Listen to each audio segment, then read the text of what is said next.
السلام علیکم.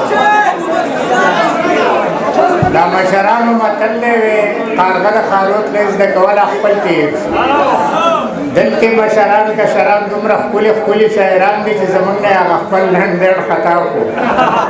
خو زه 15 کاله د دې پیټ نه بهر یم، پنجاب ته تللی وم، زه به درته یو زوړ نظم ووایم.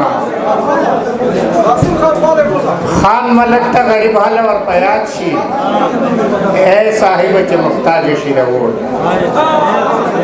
15 کاله پس بیا د کوڅې ور وډبېدو چې څنګه را بهر شوم یو خان وخندېدو. بچی ته مې اواز که کډ راوباسه دستي، خان کېناستو په ځمکه مړه پرېږده و مستي.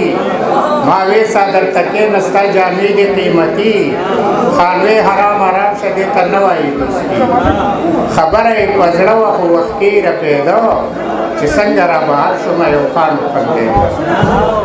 وی بابا دې را ونوت که سمانه مرور دی، بېګا مې نیکه قار شه په دې یو الله خبر دی چې خوښ مې د نیکه دی نه زما د زړګي سر دی. ما وی خانه خبر شه هغه تللی په سفر دی.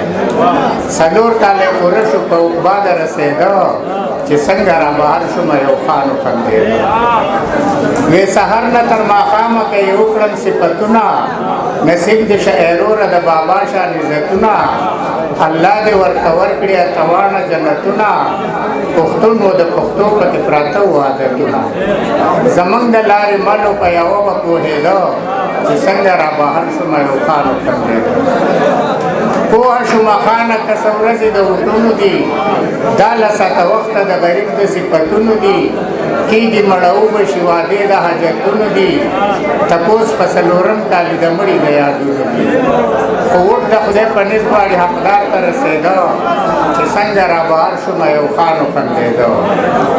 راغلی دی کوڅې له د وټونو امیدوار شي، خیرخوا د غریبانو مسکینانو مددګار شي.